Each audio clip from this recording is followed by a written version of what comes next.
The #1 selling product of its kind with over 20 years of research and innovation. Botox Cosmetic, out of botulinum toxin A, is a prescription medicine used to temporarily make moderate to severe frown lines, crow's feet, and forehead lines look better in adults. Effects of Botox Cosmetic may spread hours to weeks after injection, causing serious symptoms. Alert your doctor right away as difficulty swallowing, speaking, breathing, eye problems, or muscle weakness may be a sign of a life-threatening condition. Patients with these conditions before injection are at highest risk. Don't receive Botox Cosmetic if you have a skin infection. Side effects may include allergic reactions, injection site pain, headache, eyebrow and eyelid drooping, and eyelid swelling. Allergic reactions can include rash, welts, asthma symptoms, and dizziness. Tell your doctor about medical history, muscle or nerve conditions including ALS or Lou Gehrig's disease, myasthenia gravis, or Lambert-Eaton syndrome, and medications, including botulinum toxins, as these may increase the risk of serious side effects. For full safety information, visit BotoxCosmetic.com or call 877-351-0300. See for yourself at BotoxCosmetic.com.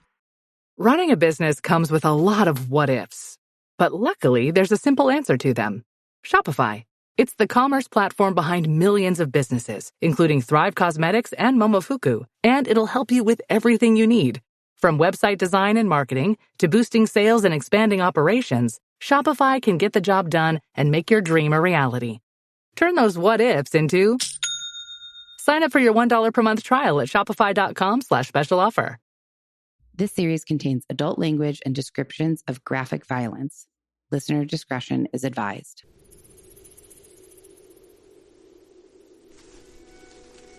Didn't even have my microphone in front of me. Hi, guys. I don't know. I guess it's the virtual background, but it makes it like I have my hair in little pigtails because, I've ruined my hair by making it blonde, and the virtual background like takes it away and makes it look like I've no hair, which that's fine. You guys know I have hair. You don't have to see it to believe it, right? Hello. A day late, guys. I know. It's like time management is not my strong suit, apparently, but working on it, as well as I would love to get a better camera for these so that I feel like I'm very much like in your, like so close. It'd be cool to sit back a little bit, the stuff that I really know that you guys care about and want to hear about.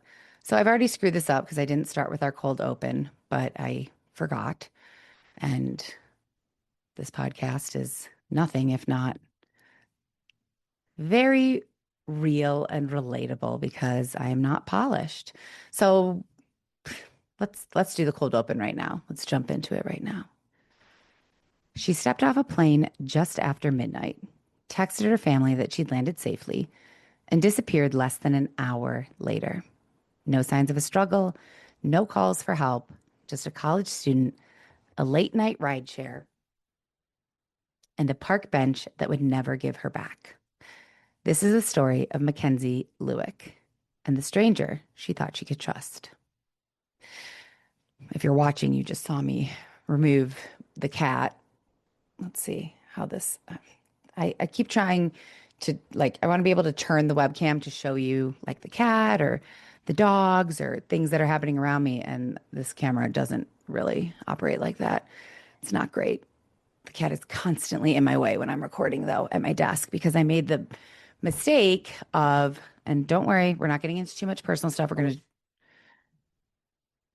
gonna jump right into true crime in a second. But, I broke the screen on my laptop, and they want $900 to fix it, which is just not feasible for me. I'm currently unemployed. So I had to hook my laptop up to a big screen.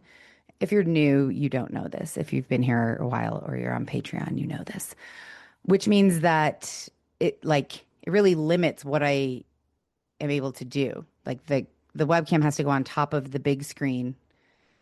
It can't go on my laptop because then it'll be pointing right here. Yeah, it's not ideal. I really miss being able to move my laptop around and work in the kitchen, work in the family room, stand up and work. It's quite irritating, constantly having to be at a desk, which is, I know, a first world problem. So I'll shut the fuck up and move on to our story of Mackenzie Lueck. I hope I'm saying her last name right. I may not be. However,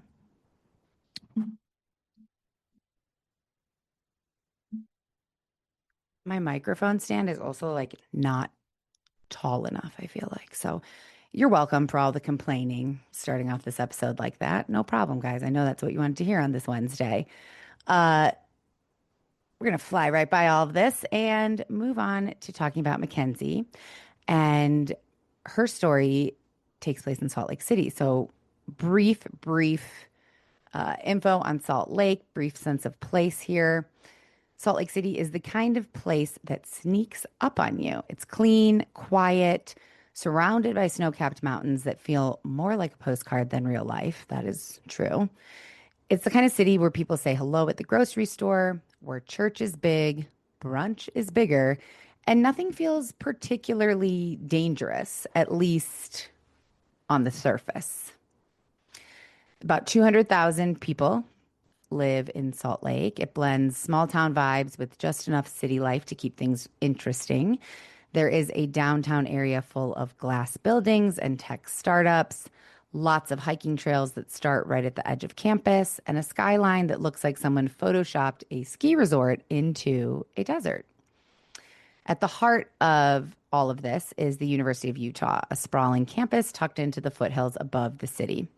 It's a school known for its health sciences programs, Pac-12 sports, and a student body that's just as likely to hit the library as they are to hit the slopes. And that the University of Utah is actually why Mackenzie moved to Utah for school, also for independence and for something new.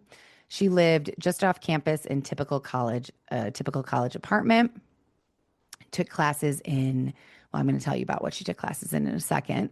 But basically she moved here for school and to kind of have a fresh start. And like so many other students at the University of Utah, she felt safe here until the night that all of that changed. But before we get to that, let's get to know Mackenzie. So before Mackenzie became a missing person or was on the news or was a headline, she was just Kenzie, which is how those closest to her referred to her. She was described as a mentor, a beach and animal lover, and an empowered woman. Mackenzie was born on May 10th, 1996, and raised in El Segundo, California. She was the kind of person people remembered for all the right reasons. She had a bright smile, a big heart, and zero tolerance for bullshit. She was the kind of friend who texted back immediately and the kind of daughter who called home just to check in. She grew up in the LDS church and was raised with one older brother and two younger brothers. In high school, she was active in a lot of things, everything from swim team to water polo to philanthropy, which is not something that I feel like you often hear about high school students. But Mackenzie and one of her friends, Barbie, started a school club for breast cancer awareness. Mackenzie was very big into women's issues and activism, and this was also a good way to boost their extracurricular resumes for college applications. Mackenzie wasn't all just about extracurriculars, though. She made time for fun as well. On weekends and summer days, Barbie and Mackenzie would often ride their bicycles to the Manhattan Beach Pier, have a drink from Starbucks, and then buy cupcakes from a nearby shop. Yum, cupcakes sound delicious. Mackenzie was described as having an easy confidence, not in an obnoxious way, more in the way of someone who just really knew who she was. Friends say she was incredibly loyal, deeply empathetic. She would drop everything to help someone out, even if it meant messing up her own schedule. After graduating from high school, Mackenzie headed to the University of Utah in Salt Lake City, where she dove headfirst into student life. She joined Alpha Chi Omega and studied kinesiology and pre-nursing. She also juggled multiple part-time jobs, including working at a local lab and as a personal assistant to a local family. I also saw that she worked at a tanning salon, but I only saw that one place. I couldn't find it anywhere else.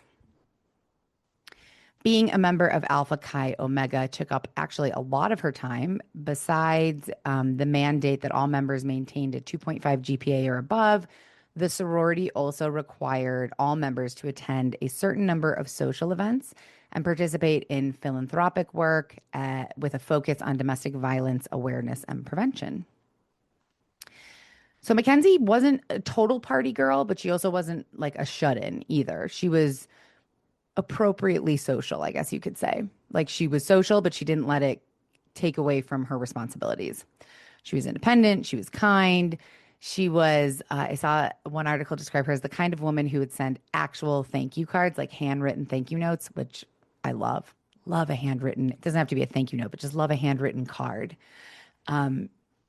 And she also loved to volunteer for things that most people kind of avoid volunteering for. One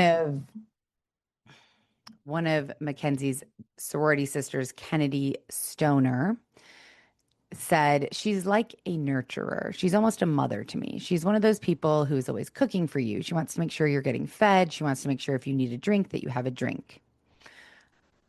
Sounds like a friend that I would like to have. I feel like I'm similarly. I love feeding people and making sure people have drinks and whatnot. Friends say that Mackenzie had 2 serious boyfriends while she was in Salt Lake City. At the time that our story takes place, she didn't really have a boyfriend. She was just kind of casually dating. Her parents were Greg and Diana. They were incredibly close with her. They knew her routines, her goals, short-term and long-term, and her habits. And more importantly, they really trusted her and trusted her judgment. In June of 2019, which is when our story takes place, Mackenzie flew home to El Segundo to attend a family funeral. Her grandmother, who she had been very close with, passed away. The trip was short, but very emotional. Even in the midst of all of this grief, though, once Mackenzie was heading back to school, she remained in close contact with her friends and family. She made future plans. She was going to be coming back to California about a week later for a friend's wedding.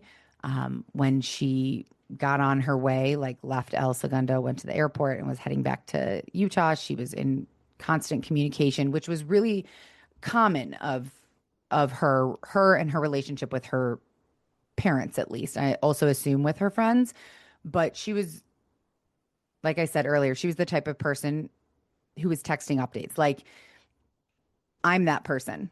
So if you don't hear from me that like I've landed, I got my bag, now I'm eating a donut and I just went to the bath, like I'm texting Jackie or Mark or Jenna updates. And if my mom was still alive, she'd be the one I was texting.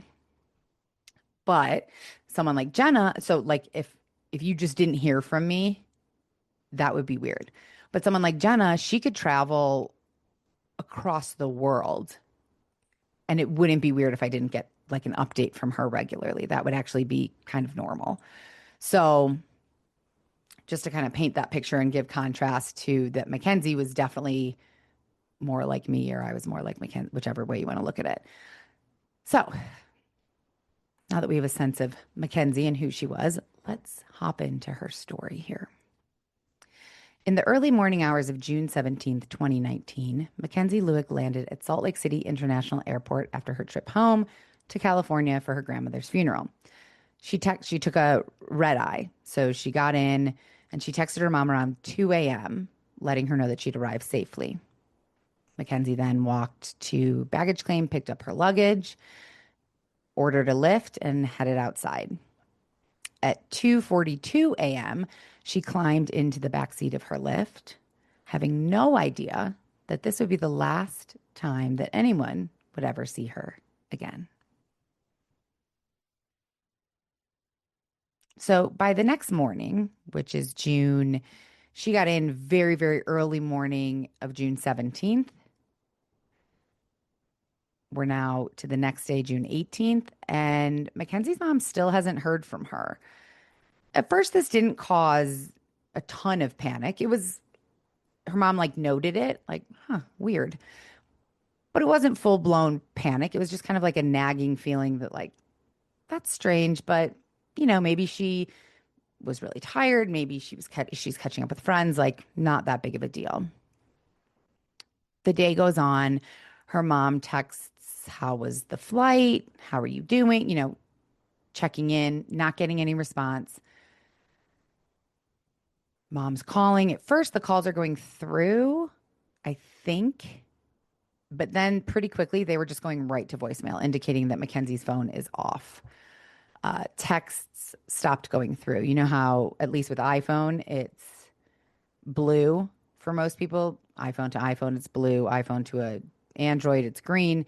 Anyways, I saw somewhere that her dad had said he noticed that the texts had been blue, and then at some point after she landed, they were green, indicating like they weren't going through.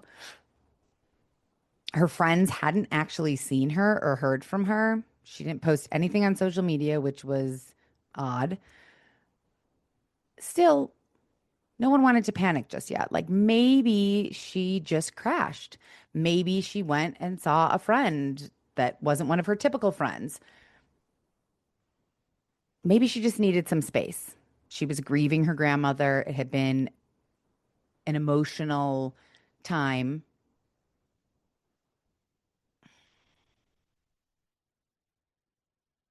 or maybe not. And her mom later that day went with the maybe not and decided, I'm done trying to think positively about this. This is freaking me out. I'm calling the police. So they called Salt Lake City police, her mom did, and asked them to do a welfare check at her apartment. Police went and saw her car parked outside. The lights were off and no one answered the door.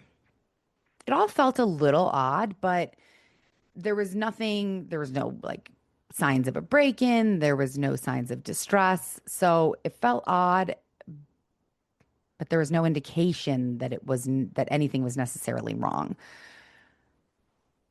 The actual big red flag came later that day or the next day when Mackenzie had a midterm exam and she just simply didn't show up, which was super, super not. It was very out of character. And from all the stories that we've told on here and cases that we've covered on here that that's one of the biggest indicators is when someone goes missing, if you haven't heard from them or if they've blown off work or if they've missed a test or things like that, like, is that out of character? Because for some people, it's not a big deal to miss a test. Like they miss tests all the time. But for Mackenzie, it was super out of character. And that's what really kind of turned the panic up a notch. Friends and family are now like worried when she's missed this midterm exam. They start calling around to other friends, posting online. A digital missing persons bulletin board is kind of like growing with information about her and the fact that no one has seen her or heard from her. Still, police, as we know, as they often do, police are hesitating. They're like, she's an adult. Maybe she was just so overtaken with grief that she decided to like go on another trip by herself. I should note, and I should have mentioned this earlier, I apologize.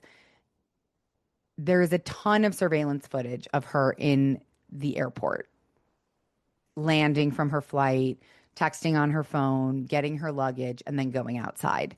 There is no surveillance footage of her ever coming back to the airport to potentially like go somewhere else, like police are suggesting could have been an option. By June 20th, there's still no phone activity, no social media posts, no banking activity, and zero contact with friends or family. This voluntary theory that police keep trying to float, like she just needed space, it's collapsed. It like my microphone almost just did. Mackenzie is officially reported missing. Initially, in police's initial statement, they said that they were concerned for her safety, but that there was no evidence indicating that she has been harmed or that she was in danger.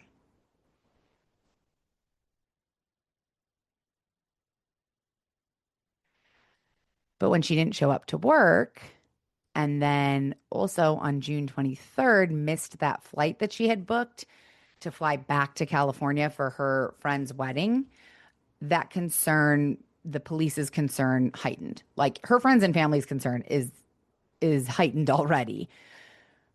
But the fact that she didn't show up for work and that she missed that flight that she had recently booked, like she had made this plan, she was definitely going to this wedding. The fact that she missed that flight, police are finally like, okay, this is not good. She was, like I said, she was very organized. She always kept up with her obligations, her appointments, her plans, anything. Her calendar was organized, and this was just unheard of for her to miss a midterm, work, and then a flight to her friend's wedding.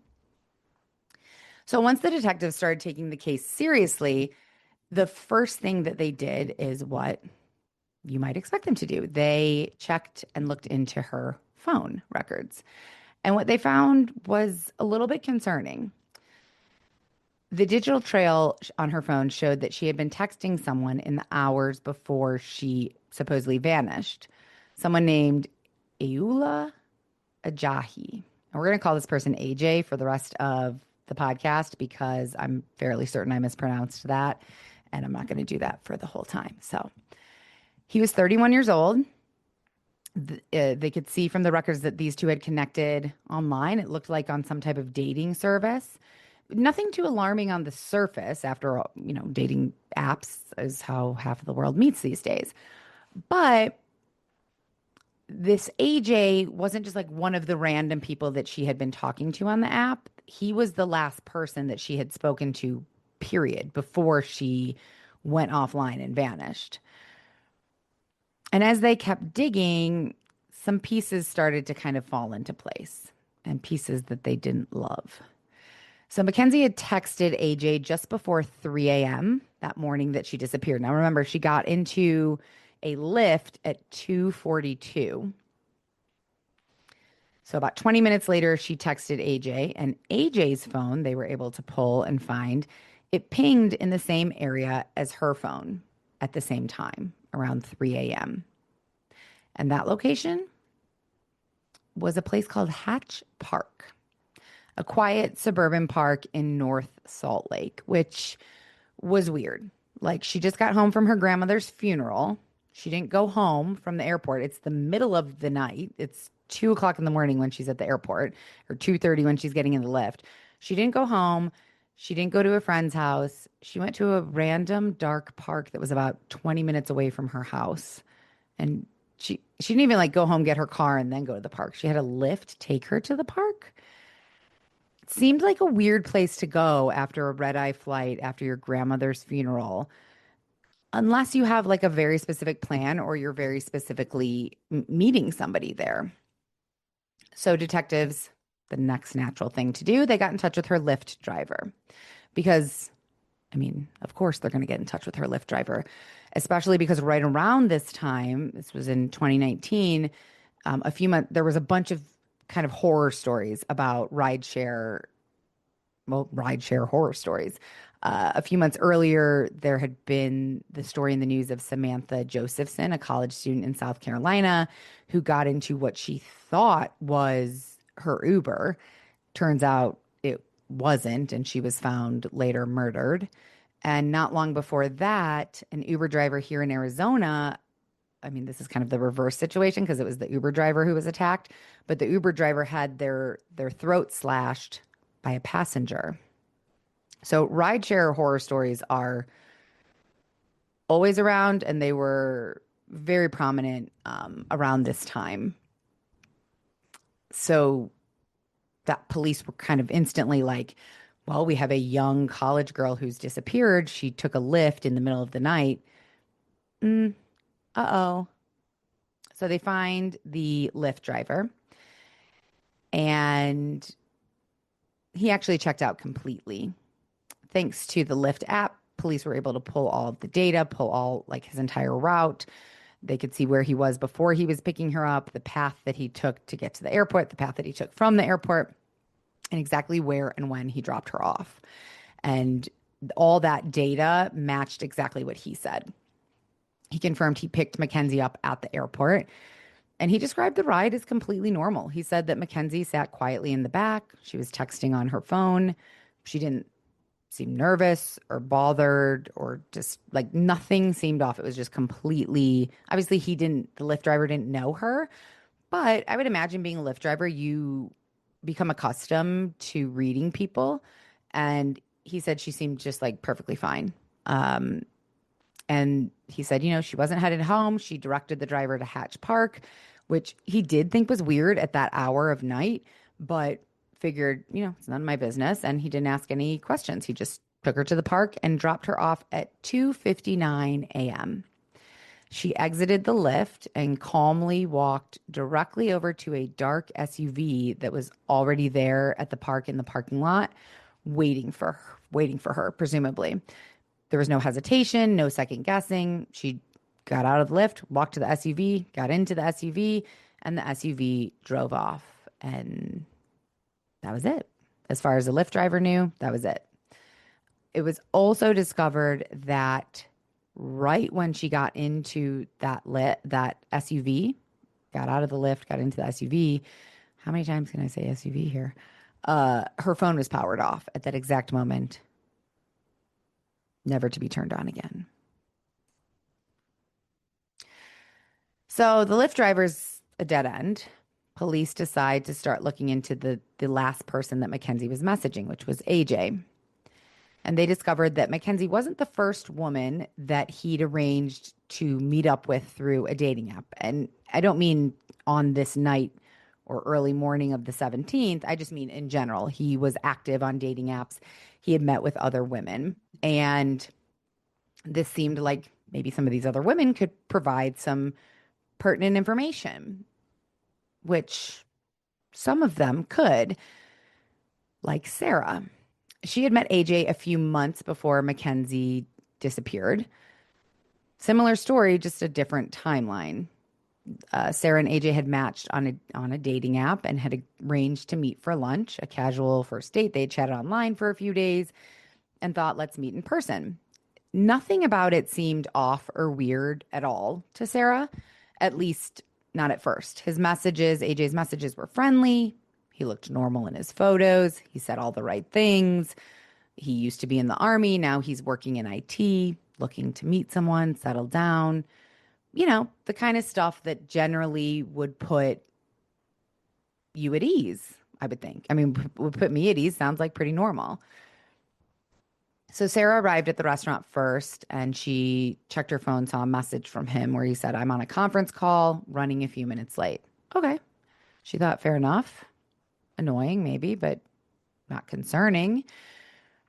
So she got like a salad bowl or something, sat down, and then he showed up. At first she didn't realize it, but then realized he's still on the phone. He has Bluetooth headpiece in. He barely made eye contact, didn't apologize, didn't explain, like just kind of like nodded at her from across the table, like sat down at the table across from her and like indicated like still on the call with his Bluetooth in his ear, and just kept talking like she wasn't even there. And she sat there, I mean, kind of awkwardly, like you don't even know this person, and you've gotten your lunch, you're ready to eat, because she's on lunch break from work also. 5 minutes go by, he's still talking on the phone, still no eye contact. 10 minutes go by. It was weird. Finally, he hung up, but he didn't ever get food. He didn't order food. He wasn't like eating, which also seemed weird. If you're going for a lunch date with somebody, like even if you're not hungry, right? Get something, especially if the other person is eating. It's uncomfortable otherwise, isn't it? So he hung up, and Sarah just had like an instantly kind of weird feeling at this point. And it wasn't because of anything he said. It was actually because of what he didn't say. Because he didn't really say much at all. When she asked about his work, he kind of like mumbled vague answers like, yeah, I work in IT. I don't really talk to people at work. I just wear headphones. And when she asked about like friends, he said he like didn't really have a ton of friends. oh, I mean, just odd. Like, this is a first date. This is when you're showing your best self. Like, let's, you know, shine bright, right? Like, yeah, I love my job and I do this. And I mean, I guess you want to be yourself, but this was not the same person that she felt like she'd been talking to online. Like, he had been more personable and shared more information online than he was now when they were actually sitting down face to face. It just felt off to her. So she thought, okay, maybe he's just not into like sharing much about himself right now, obviously. So she tried to lighten the mood, change the subject, like take the heat off of him sharing about himself. But she said it was like talking to a wall. He just kind of like sat there, occasionally smiled, but was like weirdly frozen and not really talking much. It just, nothing about the interaction felt normal. And after maybe 15 minutes, she felt like, I'm over this guy. She'd had enough. She made an excuse. She left, went back to work, and like, told her coworkers I just had the weirdest, cringiest lunch date. At the time, it just seemed like a bad match. She didn't think anything like, she didn't think he was dangerous, nothing. She was like, it's just, he's just not for me. Like, this just wasn't a match. But then a few weeks later, his face appeared on the news in relation to the Mackenzie case. And the discomfort that she felt during that lunch like curdled over into full blown horror. And she wasn't the only one. When his face was on the news, multiple women came forward describing encounters with AJ, some digital, some in person. One woman said he sent her disturbing messages on a dating app about tools he liked to use. She couldn't say exactly what kind of tools, like power tools, garden tools. And it was never, she never determined, like, did he, like, what did he want to do with these tools? The implication was creepy for sure, though.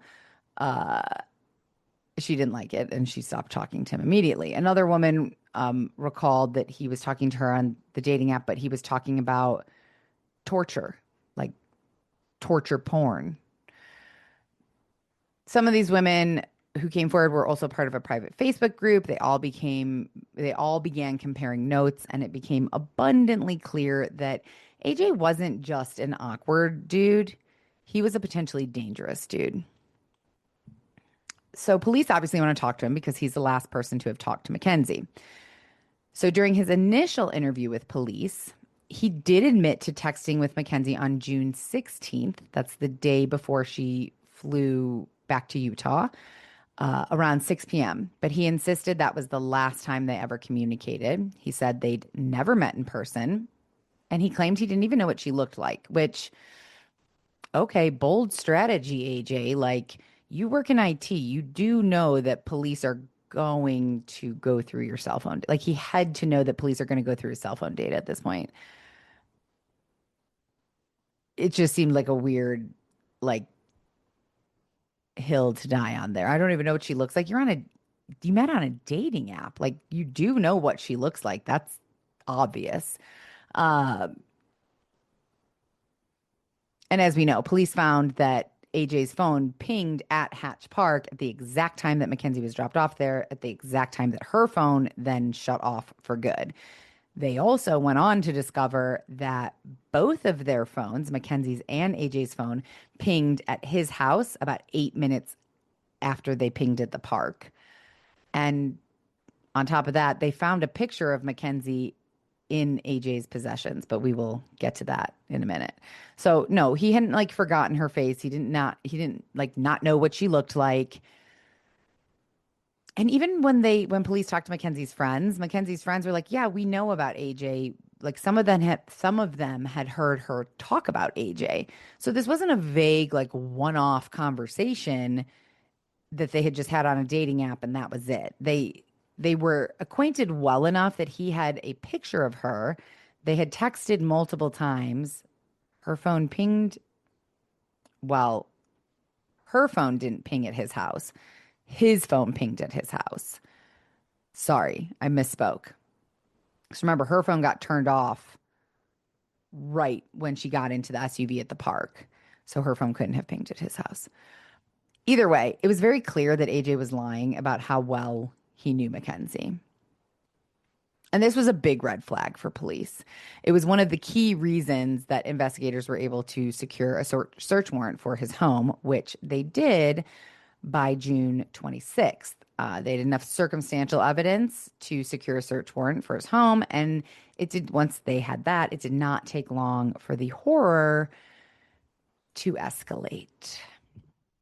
So when officers arrived at AJ's place, a neighbor approached them as they were approaching AJ's house, like getting ready to go in the house. And he said, "Hey, I don't know what's been going on at this house, but I feel like I should let you know something. On June 17th, which remember is the day that Mackenzie disappeared, the neighbor had seen AJ in his backyard tending to a large, smoky fire." And again on the 18th. So 2 days in a row, this neighbor had seen AJ doing something with a big fire in his backyard. And the neighbor said it didn't seem like a normal fire because the smell was absolutely terrible. It wasn't like a bad campfire smell. It was like a rotting smell. The kind of smell that like really makes your stomach turn and you don't forget. And the neighbor said he also saw AJ pouring gasoline onto the flames from a red gas can. Now, when investigators got inside the home, they found a receipt for that red gas can that AJ had purchased at a local store on the morning of June 17th, just hours after Mackenzie had gotten into what we are assuming is a car that was his in the park. But that car has never been, from what I could find, it like wasn't identified as his car, and it wasn't identified what kind of car. It was just a dark SUV. That's all that was said. They also found something really odd inside the house. Well, I think it's really odd, and that's cameras in every single room, including the master bedroom that had several cameras around the bed, facing the bed, which like no judgment if that's your thing. Like, I mean, that's a lot of people's things with OnlyFans and stuff these days, making home movies. But this obviously just seems very creepy. In the backyard, they discovered a freshly disturbed area of soil. And within that freshly disturbed area of soil, they found human muscular tissue, bone fragments, several charred personal items that they couldn't identify exactly what they were, but like, I don't know, I'm imagining like a keychain or something like that. And a section of scalp with hair still attached to it. So this didn't look like it was just like a backyard, let's make s'mores type fire. This appeared to be a cremation attempt. Nearby, they found a pitchfork, several boxes of ammunition for a gun, and more burned clothing and buckles. Some of these items were found in an alleyway next to AJ's house. In the trunk of AJ's car, they found a red gas can with a strong smell of gasoline. So for the man who said he'd never met Mackenzie in person and barely knew her, it seemed, we don't know yet, but it seemed to police that that lie was literally going up in flames. And soon after this search warrant was executed and they found all of this, they had the partial remains that they found in AJ's backyard tested, and it was sadly confirmed that the DNA did match Mackenzie. And that it was very clear now that AJ had gone to great lengths to destroy or tried to destroy whatever evidence of whatever had happened in his home. I mean, I'm not going to say great lengths because like there was scalp with hair and bone. Not a good job cleaning up, dude, at all. So soon after They executed the search warrant and found the partial remains. They had them tested and sadly confirmed that these remains, the DNA did match Mackenzie Lueck's DNA.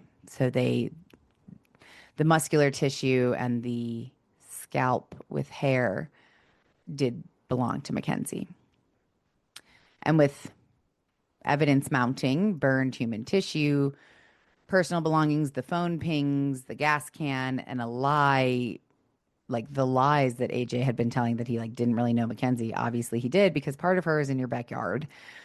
Police arrested AJ on suspicion of aggravated murder, kidnapping, and desecration of a human body. But here is the thing. An arrest isn't the same as formal charges. So this is probably, I had the urge to say old hat for some reason. This is probably old hat for you guys. This is probably well known for you guys, but I'm going to just briefly go over it. Once someone's arrested, the DA is on like a ticking clock. They have a certain amount of time to decide whether to file official charges and bring that person who was arrested to arraignment, where the charges are formally read and the case starts moving through the legal system. That window varies greatly by state. So in Utah, and I do believe we've talked about this before, prosecutors have 72 hours after the time of arrest to like make this formal. But in AJ's case, the police and the DA, they had a pretty good idea of what they were dealing with here. And they thought it was, I mean, they couldn't officially say it, but we're pretty sure it's a homicide, even if the body hadn't been found in full. They had a backyard crime scene, they had bones, they had muscular tissue, and they did not want AJ walking free while they finalized their case. So prosecutors requested and were granted a special waiver from the court, giving them more time to file formal charges while keeping AJ in custody. Because again, even though they hadn't fully found Mackenzie yet, they knew.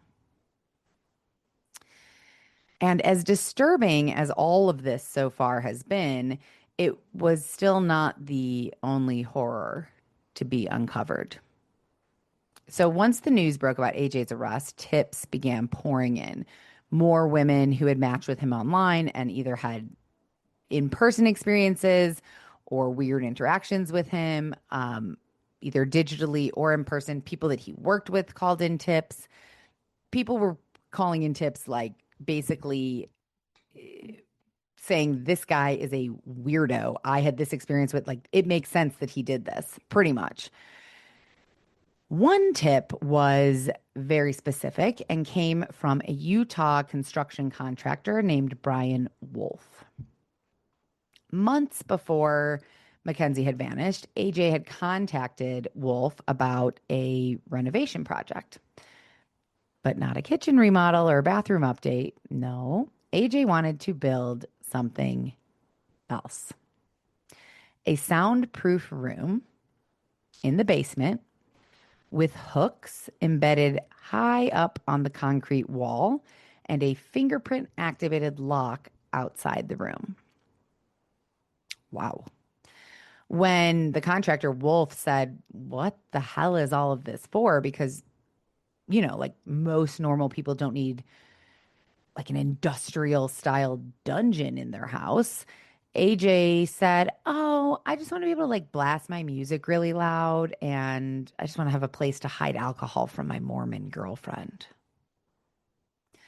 I mean, this could have been plausible, I guess. We are in Utah. There is a big Mormon population, but the one thing that like kept sticking Wolf as weird was the hooks. AJ was dead set on these hooks. Wolf even offered alternatives. He said, we could put up like shelves or we could put wine racks up there. And AJ said, I want the hooks and I want them 8 feet high. Well, AJ was about 6 feet tall. So what is he planning to hang off of industrial style metal hooks in a concrete wall 8 feet high off the ground? I don't even want to let my mind wander that far into this. And neither did Wolf. He declined the job. He said he had a bad feeling about it. And when he later saw AJ on the news, that bad feeling turned to like straight up nausea. He immediately called the police. Look, the room had never been built. Wolf had turned it down and AJ hadn't found someone else to do it. But the intent was there. And it was there on paper, in emails, in measurements that had been sent back and forth, like while discussing this before Wolf had turned it down. Which indicated, it didn't indicate, it said that AJ hadn't like made a decision like violently in a fit of rage about Mackenzie or about whoever else we don't know at this point. He was a man with a plan. He planned. He was planning a dungeon in his house for God knows what, something certainly twisted and disturbing. Unfortunately, the backyard fire and the presumed dungeon with the hooks is not where the disturbingness ends in our story. So while investigators are continuing to comb through the backyard cremation attempt, something else was quietly going on in the background, and that is more collection of cell phone data. And not just Mackenzie's, but also AJ's. So Mackenzie's phone, like I said, had turned off pretty much right when she went missing. So AJ's phone was actually more informative to this investigation and continued to offer more insight into this very twisted story. And it was not going to be good for AJ. So the data that they pulled off of his cell phone placed him 85 miles north of Salt Lake City in a remote stretch of wilderness known as Logan Canyon on June 25th. That's 8 days after Mackenzie disappeared. Which is kind of weird. Like, middle of nowhere, no reason to be out there, especially because according to him at this point, he's sticking to the fact that like he hasn't done anything suspicious. Even though there were human remains found in his backyard, he's still sticking to his story. So why would you be out in the middle of nowhere 8 days after this disappearance where her remains were found in your bed? I mean, it's weird. So police continued to look into it. They followed the signal and went out to where the phone pinged in Logan Canyon. And on July 3rd, 2019, in a shallow grave hidden beneath a grove of trees in Logan Canyon, they found what was left of Mackenzie Lueck. Her body was partially burned, just like the remains in the backyard. Her arms were bound behind her back. And she had a small hole, but more kind of like an indentation, but hole indentation in her head, which indicated blunt force trauma. The medical examiner later confirmed what investigators suspected, that she had been hit in the head hard enough to cause massive bleeding in her brain, and she had died from it. And we can only pray that she had died before anything horrific, well, anything more horrific happened to her. Her body was wrapped in materials, plastics, and things that matched items they found in AJ's home. The burn patterns on her body matched the burn patterns of the human remains found in his backyard.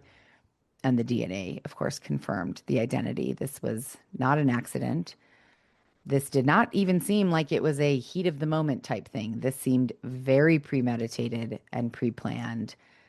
And I have written down carefully executed, but I want to retract that now because it doesn't seem that carefully executed, to be honest. It was executed, I guess we could say.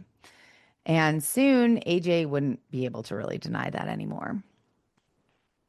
So when police finally confronted AJ with the evidence, the burned remains in his yard, the GPS placing him at Logan Canyon, the messages between him and Mackenzie, the receipt for the gas can, etc., he finally folded. He told investigators that he'd picked Mackenzie up from Hatch Park and brought her to his house under the pretense that they were going to have a romantic night together. Once inside, he immediately tied her hands with zip ties, and he said he strangled her.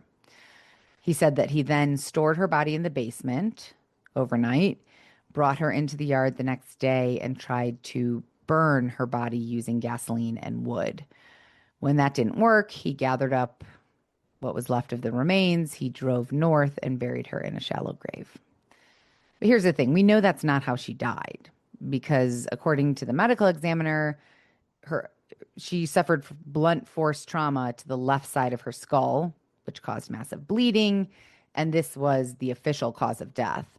So AJ was either lying, trying to kind of like downplay the brutality of it, although I'm not sure if strangling is less brutal than hitting someone over the head. In my opinion, that's more brutal. It takes way longer to strangle somebody than I would imagine hitting somebody in the head with something heavy. Either way, he killed her, he burned the body, and then he drove about 80 miles to bury what was left of her beneath the trees in Logan Canyon. Now, before we continue on, let's learn a little more about AJ.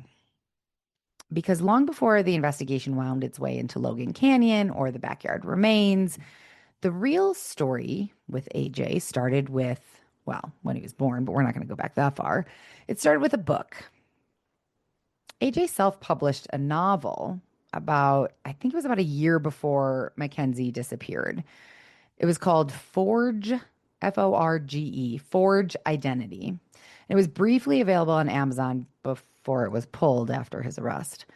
The synopsis describes a 15-year-old protagonist named Ezekiel who witnesses two gruesome murders, including a neighbor being burned alive. This protagonist is forced to choose between becoming a part of a criminal mastermind or trying to escape the very tyranny he's trapped in. On Goodreads, the book had a pretty dismal rating of 2.74 out of 5. I mean, I guess it's not that bad. It was only based on 47 reviews. Readers criticized it for terrible grammar, awkward phrasing, and an inability to draw you into the story. So clearly, AJ is not a literary genius, and he's also likely not making a living off of profits from this self-published book. He did get an author bio on Amazon, though, and he portrayed himself kind of like a global adventurer in this author bio. He claimed to have survived a tyrannical dictatorship, escaped real-life crime, and worked as a salesman, entrepreneur, and writer. The truth was a bit murkier than that. He said he had studied at London South Bank University from 2011 to 2015, but the school confirmed that he never actually attended. He also claimed to be a U.S. Army IT specialist from 2014 to 2016, but the Utah National Guard shows that he only served 6 months, did not complete basic training, and was discharged due to medical disqualification. By his own resume, which was at the time visible on LinkedIn, AJ listed contract work for Goldman Sachs IT in Salt Lake City and Dell in Draper, and occasionally Microsoft between 2016 and 2018. Friends that police spoke to around this time, from around that, when they were friends with him at that time, recalled that he was moody, he was prone to temper flare-ups, and he was pretty socially isolated. And he was certainly not the IT entrepreneur that he claimed to be. He also claimed that he attended Utah State University, which he did, but it was very intermittent between 2009 and 2016. He took a break from 2011 to 2015. So really 2009 to 2011, and then 2015 and 2016. But he never graduated and never declared a major. There were also whispers of kind of like legal ghosts, like legal issues in his past. In 2012, Utah State University banned him amid a theft investigation involving a missing iPad. They wanted to charge him with a Class B misdemeanor, but the case somehow vanished. It was expunged from public record shortly after meaning neither the universities nor prosecutors could like find a trace of it later on. It was just a blank slate. And I don't know why it was expunged. I mean, it's not a huge crime, so it seems odd that that would be something that like he would want expunged, like what's the big deal? I don't know. In 2014, he was investigated for allegations of rape in North Logan, but his accuser declined to press charges. So once again, no formal record of this really existed. So even though, by his description and on his like on the dating apps where he got to kind of proclaim who he appeared as a quiet, like graduate student who wrote a book and worked in IT. And like that was, just a nice, normal guy. But this was obviously all a facade. And really, he had like this trail of somehow erased crimes from his past and this just very false, self crafted identity. Um, his author bio on Amazon also mentioned that he was originally from Nigeria. So, what is he doing in Utah? Well, he moved there. He moved to Utah in 2009, reportedly to attend Utah State University on a student visa.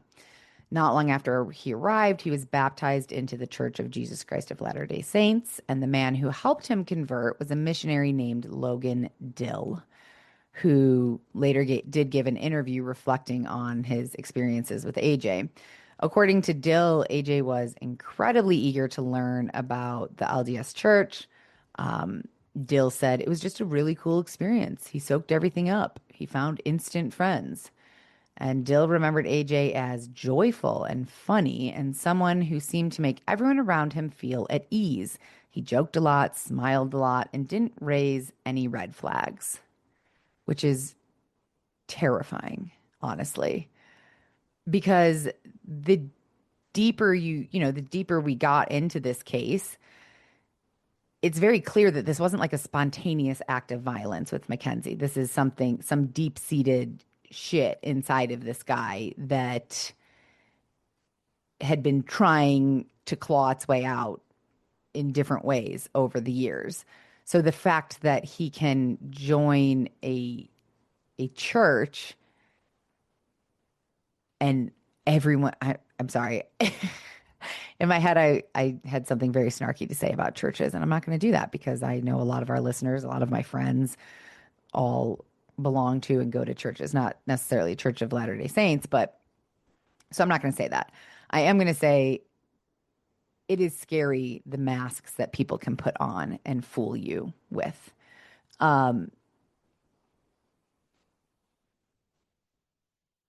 Yeah, just thinking about all of the the contractor story, like the fact that a year before Mackenzie, he wanted to build a soundproof room with 8-foot high hooks and a fingerprint lock. His book, where the main character watches people get burned alive and has to decide whether he also wants to become like a criminal and murder people. Coincidence that it like kind of sounds like AJ? No, probably not. And then, the fact that he was very active on dating sites, spoke to lots and lots of women, many of who came forward saying that most of the interactions were super creepy, talking about torture or weird tools. So it paints the picture of someone, like those things paint the picture of someone very different than the picture that AJ was trying to paint of himself, obviously. That he was planning something, maybe waiting for the right person at the right time to do what he did. And that's what people really talked about a lot throughout this case is, the potential, like, was AJ using these dating apps to screen women, to like test their reactions when he talked about tools or torture? Was this like, some calculated process to find the right woman that he could lure back to his house and murder? And the even scarier part is that if that is what he was doing, there's really no law against that. There's no like moment where police could have stepped in. Like it's not illegal to create a weird lair in your basement with a fingerprint activated lock and hooks on the ceiling. You're allowed to do that. You're allowed to scour dating sites and talk to women in inappropriate ways. Not going to be arrested for that. So there's no clear crime had been committed. There's nothing that really could have been done to prevent this necessarily, at least looking at what I know. There's, of course, I'm sure way more to this story that I don't know, but it just really causes me to think like, wow, how many people out there are planning shit like this or thinking about it or considering it? And we don't even know. And that means we can't do anything to stop them. I mean, it's scary. So, after all of the headlines, all of the evidence, all of the horror that was unearthed in both Logan Canyon and throughout this investigation, AJ ended up pleading guilty.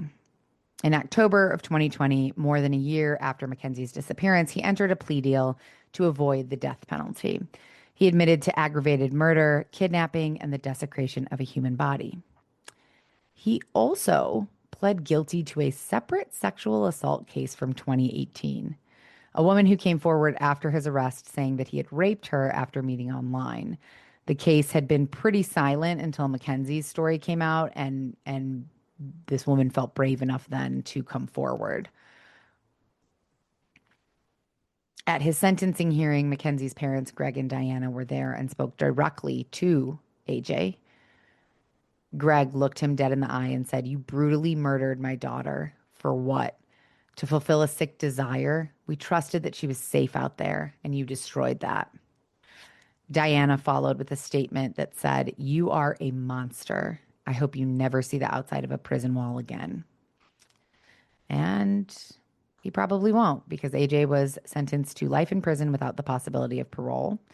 No courtroom drama, no drawn-out trial, just a quiet final judgment for a man who planned and executed an extremely chilling crime. But Mackenzie's story did not end with his sentencing. Her family and friends have made sure of that. The University of Utah established a memorial scholarship in her name. Her sorority sisters in Alpha Chi Omega launched a nonprofit called Mackenzie's Voice, which is a resource for friends and families navigating the unthinkable, which is when a loved one goes missing. The nonprofit provides downloadable kits, media guides, grief counseling links, and education about safe dating practices. In Mackenzie's hometown of El Segundo, they dedicated a park bench in her memory. And yet, for all the good that's been created in her name, there has been something else too. And I left it out of the story really until now because I don't agree with it. So there was a lot of victim blaming in this case, online, in the media.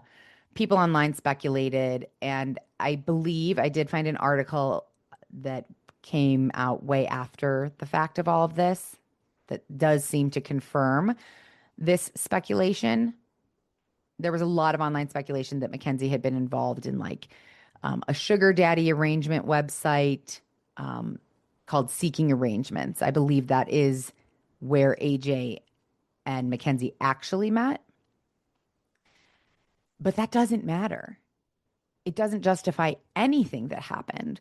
A lot of people said that she shouldn't have been out meeting someone at 3 a.m., that she made herself vulnerable, that she shouldn't have been on these kind of sketchy or weird, it wasn't Hinge or Bumble, which you can also meet a murderer or a rapist or a creep on Hinge and Bumble, but nobody's shaming you for being on them, on those type of apps. But after Mackenzie was already dead, people were shaming her for being on Seeking Arrangements, and there was another one called Hello Daddy or something like that, which tons of people do. Even more, even more so now than ever with OnlyFans and stuff, with the amount of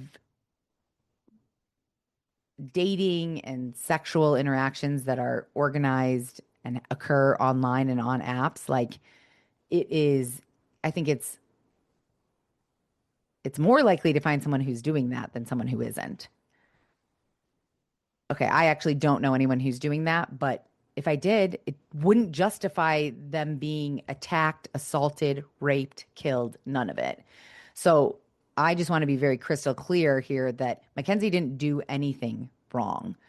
Those are completely legal, completely acceptable apps to be on, whether it's a paid arrangement, whether it's a dating arrangement, whatever it is, it never justifies being attacked, assaulted, killed, any of it.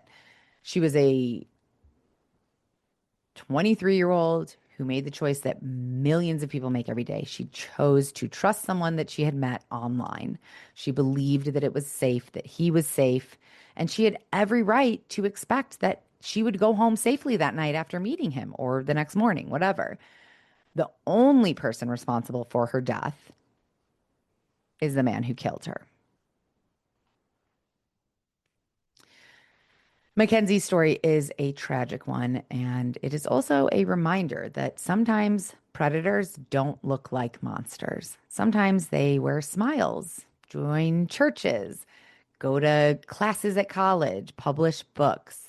Sometimes they blend in so well that we forget to look twice. And Mackenzie will be remembered, not just for what happened to her, but for who she was, a bright, kind, strong, hilarious sister, friend, and daughter. Mackenzie was a light, and for as long as she is remembered and her name is spoken, that light that is Mackenzie will stay on.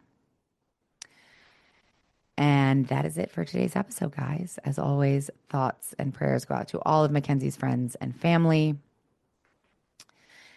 If anybody happens to hear this, as always, I'm going to start saying this at the end of the episodes. If you know this case, if you're related to this case, and I got something incorrect or misspoke about something, please definitely feel free to reach out. I did have someone comment the other day, and I do want to share this if I can find it really quickly. Commented on YouTube, on a YouTube episode. Let's see here.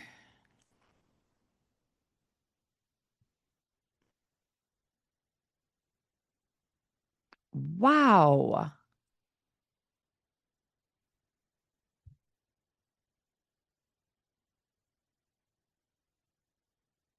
Okay. These are more comments than there's more comments now than I saw the other day. So I'm sorry, this is happening in real time here. Um, on the murder of Ira Pomerantz, a user, a listener, I don't know how to refer to people on YouTube, says, "Thank you for covering the story. My grandfather's house is in the same neighborhood that Ira lived in. The home was recently torn down and a new home is being built on the property. I was a young teen at the time of the crime, and it absolutely was jarring to find out that my grandpa's neighbor was murdered and dismembered in such an affluent area. The investigators had the lake drained to search for the rest of his body. Obviously, it wasn't found. My grandfather's dog dug up a bone in his backyard in 2001 that looked a lot like a hip bone. The coroner came with the cops. They said it was an animal bone, but it was large and clean cut. I asked them if I could keep the bone and was denied. I have no proof, but I'm fairly convinced it wasn't an animal bone. Wild stuff." And yes, that is, I mean, super, super wild. I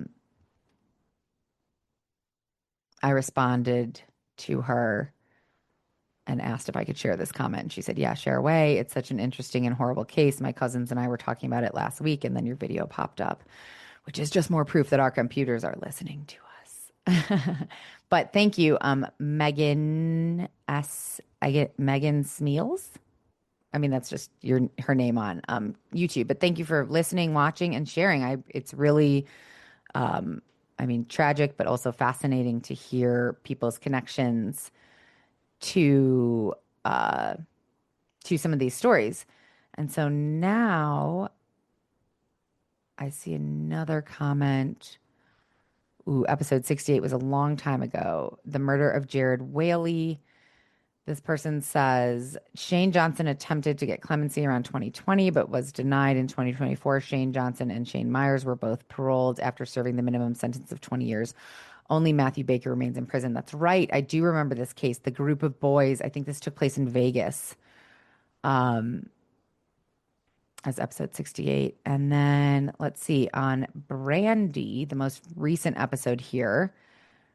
Wow. Maddie Gribble says, Brandy is my cousin, and we just hit 19 years since she went missing. I'd like to thank you for continuing to get her story out there so we can possibly come closer to an answer. God bless you in the work you do. Oh my God. Ooh, it's going to make me cry. Nope. I'm not going to. You guys know, if you've been a listener for a minute, you know the ongoing internal struggle that I have with doing this. I really enjoy researching and learning about these cases. I do try to tell myself that, especially for the unsolved ones or the ones where people are still missing, that it's a good thing to get it out there more, even if it may be hard for friends and family to continue to hear it or see it pop up on YouTube and stuff. But that there is definitely a part of me that feels like, am I just, I've talked about this before, so I won't get into all of it, but that is really, really awesome to hear. So thank you, Maddie, for sharing that. I'm so sorry for your loss, and really, really appreciate you commenting that, man. Maddie also commented, the vibe isn't quite as you describe, which is fair. I think I said, please correct me if I'm wrong, because I'd never been to Tyler or any of those places that I was talking about where this took place. The vibe isn't quite as you described, but we are very laid back in Tyler, Chapel Hill. I wouldn't say sitting on the porch sipping sweet tea, but we spend time outside even in the heat, and we love God. I don't know everyone's blood type or even everyone's first name, but most people, if they're from there, you probably know someone that knows them. It's hard to explain life here, but it's a great place, and you always have a place in your heart back home if you leave. Sweet. Well, that was unexpected. That comment is just from 15 hours ago, so I hadn't seen it yet. So again, thank you to everyone who comments. Like, I really love, I love hearing and seeing all of your comments, and I'm grateful for all of you listening, because as you guys know I haven't done a lot of personal bonuses on here for a couple of weeks. I have just done it. I just did one on Patreon the other day and today. I'm sure I will get back. I will get back into it if you happen to like the personal bonus episodes. But yeah, it's always an up and down for me, because this is definitely just a hobby at this point now that I'm, unemployed. Anyone knows of any producer jobs, social media jobs, personal assistant jobs? If anybody knows of any jobs, I'm a great worker and I could use some work. But what I was going to say is that anybody who's been listening since the beginning or even for a while knows that, like, this is sometimes I'm like, I don't know if I want to keep doing this. There's ethical reasons, time constraint reasons. Is it worth it? Is anybody out there? Is anybody listening? All the things. But ultimately, I do really enjoy doing it. So, and I really enjoy hearing from you guys. That is my favorite part, even though I suck at Instagram. The website has been down for 2 months. I didn't even notice that until the other day. Not like there's anything amazing on the website, but people used to email on the website. And I went to check it the other day, and that just shows how bad I am at keeping up with, like, correspondence on this podcast. I keep saying I'll get better, but I'm going to stop saying that, because maybe I won't get better. Maybe this is the best that it gets. It's fixed now. The website is fixed now, and I am working on updating it to be more current, because obviously Jenna's not here anymore. In life, she's here, just not on the podcast. And getting to that point where I'm going to start rambling, so I'm going to sign off. But thank you guys for listening. Hearing from you is what keeps me doing this. And even if for the rest of my life or the rest of the time that I do this, this just simply remains a hobby, I'm fine with that as long as there are people who are enjoying it. And I really enjoy hearing from you, whether you connect to the stories, whether you connect to me, whether anything at all. I do enjoy hearing from you. Again, not on Instagram because I'm really bad at checking that, but email, Patreon, through the website, comment on Spotify. I saw Lee is so good. Lee is always commenting on Spotify and I love it. And then, it's not in front of me, but somebody else commented the other day and corrected me about like a distance that I got incorrect, which I appreciate because I get things incorrect. We don't have an entire episode now which we used to call the lookup list, where I used to like correct my inconsistencies in the episodes. People hated it, guys. Do you remember the comments we used to get? If you can't get it right the first time, then it's ridiculous to have like a correction episode. But like, why? We get things wrong in life all the time. Like, I would love it if I could have a correction day. Like one day a week was dedicated to correcting the mistakes I had made that week. We all make mistakes. I'm not like a tried and true journalist. I'm a writer and a podcaster who enjoys true crime. So I'm going to get things wrong. I no longer am dedicating a full episode to correcting them, but I actually do appreciate it when you guys correct me. So thank you. I'll stop talking now. I will say, stay curious, stay safe, stay out of the desert after dark, and come back next week for more true crime. If you love more personal content type episodes, check out Patreon. There are some awesome people on Patreon that I just really love so much. And that's it. Love you guys. Love you very much. Would love to hear from you. Thank you for listening. Goodbye. Death by Southwest is hosted by Jenna Schneider and Margot Carmichael. Executive produced by Margot Carmichael. Produced by Jenna Schneider. Audio editing and sound design by Margot Carmichael. Music by Soundstripe. And a special thanks to Edward R. Murrow for letting us borrow his famous sign-off phrase, "Good night and good luck."